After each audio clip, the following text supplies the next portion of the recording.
Kami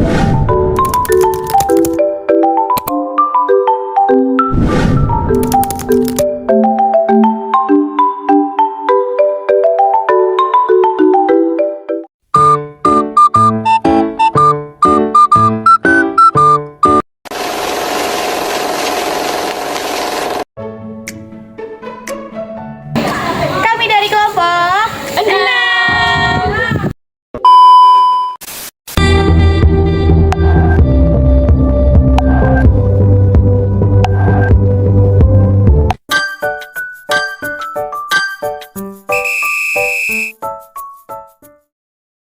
Seorang anak remaja bernama Vika Nurmala dengan usia 18 tahun datang ke rumah sakit untuk berkonsultasi dengan perawat mengenai kondisi yang sedang ia alami. Vika ini merupakan seorang mahasiswa baru Politeknik Kesehatan Kemenkes Semarang. Vika berkonsultasi dengan perawat mengenai dirinya yang sedang mengalami isolasi sosial. Vika ini merupakan anak asli Papua yang merantau ke Jawa untuk menempuh pendidikan. Namun karena perbedaan latar belakang budaya, akhirnya Vika mengalami beberapa masalah culture shock, terutama pada aspek kebahasaan. Di kampus, Vika merasa kesulitan dalam berinteraksi dengan teman-temannya, karena kebanyakan teman Vika berasal dari Jawa, dan tidak ada satupun temannya yang mau mengajarinya berbahasa Jawa. Vika menjadi cukup tertekan karena tidak ada teman untuk berbagi cerita dan kebutuhan emosional Vika juga tidak ada yang bisa memenuhi. Hal tersebut membuat Vika depresi dengan keadaan sekarang. Dan karena tidak mau kondisinya semakin parah, akhirnya Vika memutuskan untuk ke rumah sakit dan berkonsultasi dengan perawat. Permisi, Mbak. Ya, Sus. Selamat pagi. Pagi, Sus. Oke, perkenalkan, nama saya Suster Sekar. Nah, kebetulan saya yang sedang berjaga pagi ini. Sebelumnya boleh saya tahu dulu namanya Mbak siapa dan mempunyai keluhan apa? Nama saya Vika, Sus. Jadi begini, saya itu masih ada masalah, Sus, saat ini. Masalah apa itu, Mbak? Jadi saya itu kan asalnya dari timur. Terus saya di sini tuh lagi kuliah ya, Sus. Terus saya itu kesulitan buat memahami bahasa. Nah, saya itu merasa terkucilkan begitu, Sus. Oh, begitu. Nah, sebelumnya boleh saya tahu dulu umur Mbak Vika ini berapa? Umur saya 18 tahun, Sus. Oke, sejauh ini apakah Mbak Vika sudah mempunyai teman?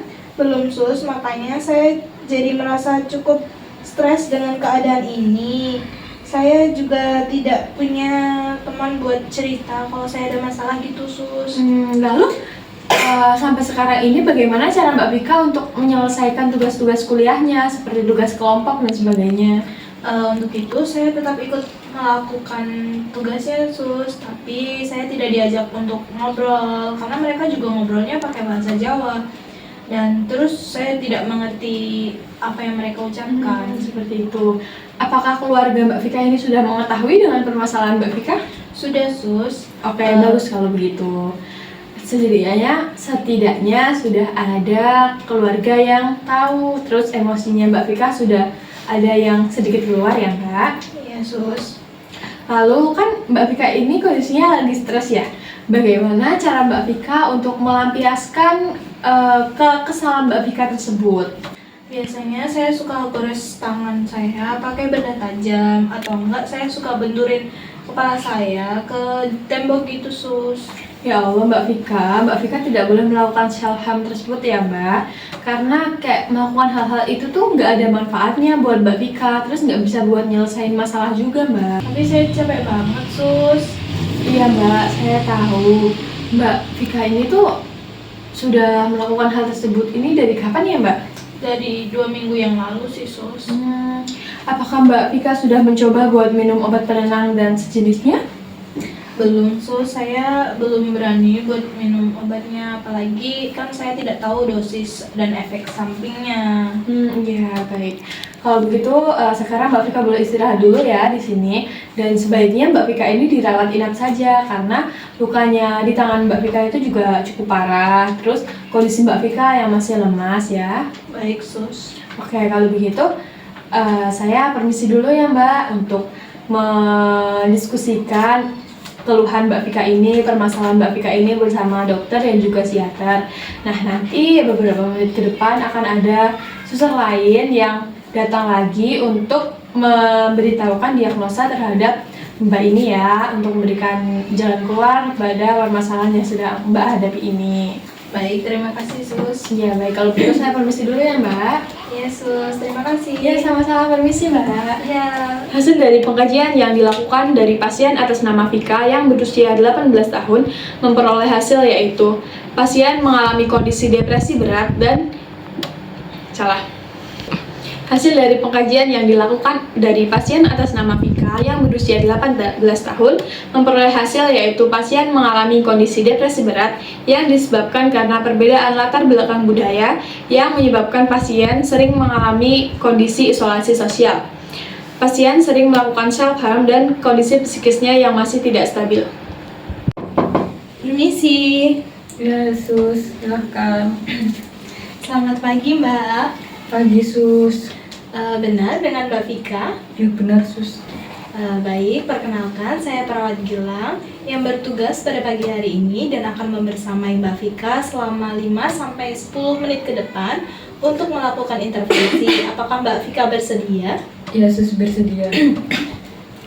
Baik, dari data pengkajian yang diperoleh, Mbak Vika ini masih memiliki masalah dan akhirnya membuat Mbak Vika depresi dan sering mengalami kecemasan. Apakah benar? Ya Sus, benar banget. Saya juga khawatir sama diri saya sendiri. Saya takut nanti kedepannya saya nggak bisa kontrol emosi saya. Baik, Mbak Vika bisa tenang terlebih dahulu. Mbak Vika mulai sekarang bisa belajar lagi bagaimana memanajemen emosi yang baik agar Mbak Vika tidak berada dalam keadaan seperti ini terus. Baik Sus, tapi bagaimana dengan masalah saya Sus? Apakah Suster punya solusi? Memang jika kita biasanya berada di tempat yang asing dan baru itu kita biasanya akan mengalami culture shock ya Mbak Vika. Namun Mbak Vika bisa belajar pelan-pelan. Baik Sus, saya akan mulai belajar mengenai bahasa Jawa ini Sus. Tapi sulit. Tidak apa-apa. Mbak Vika bisa belajar secara pelan-pelan sambil melakukan aktivitas lain, dan Mbak Vika kan masih punya banyak waktu untuk belajar bahasa Jawa dan budaya Jawa. Baik Sus, terima kasih. Baik, saya akan menjelaskan terkait keluhan Mbak Vika dan hasil pengkajian Mbak Vika didiagnosis mengalami kondisi depresi yang lumayan berat dan sehingga mengganggu aktivitas Mbak Vika. Ya Allah. Lalu bagaimana Sus depannya untuk saya? Apakah ada pengobatan khusus untuk menyembuhkan mental saya? Baik, kondisi ini wajar dialami ya Mbak, jadi Mbak Vika tidak perlu khawatir. Nanti akan ada perawat lain yang akan memberikan obat penenang dan pengajaran bagaimana cara mengelola emosi yang baik ya Mbak. Baik Sus, terima kasih banyak ya Sus. Sama-sama, kalau begitu saya pamit terlebih dahulu ya Mbak, mari. Mari Sus. Misi, mohon maaf, apakah mengganggu waktunya Mbak? Tidak Sus, silakan masuk. Baik, selamat siang ya Mbak. Siang Sus. Apakah benar ini dengan Mbak Vika? Iya benar Sus. Jadi sebelumnya, perkenalkan saya Perawat Fibri yang akan bertugas pada siang hari ini. Bagaimana perasaan Mbak Vika saat ini? Ya sudah lebih baik dari kemarin, tetapi masih cemas dan susah tidur Sus. Baik Mbak Vika, jadi di sini saya akan mengajari Mbak Vika bagaimana caranya melakukan art terapi yang berguna untuk mengontrol emosi Mbak Vika. Art terapi? Apa itu art terapi Sus?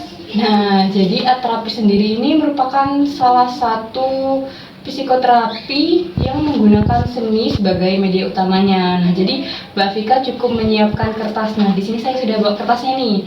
Menyiapkan kertas dan bolpen untuk melakukannya, Mbak. Lalu caranya bagaimana Sus?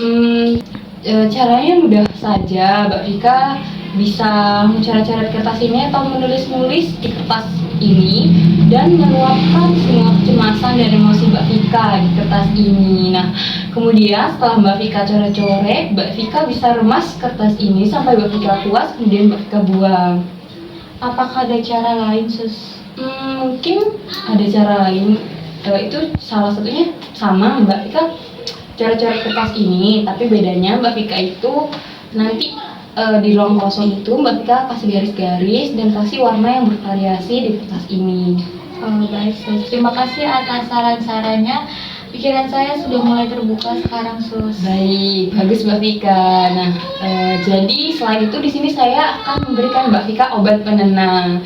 Tadi kan Suster Gilang sudah bilang bahwa ada perawat yang akan memberikan obat penenang. Nah, jadi ini ya Mbak, obatnya diminum setelah makan hari 3 kali ya Mbak.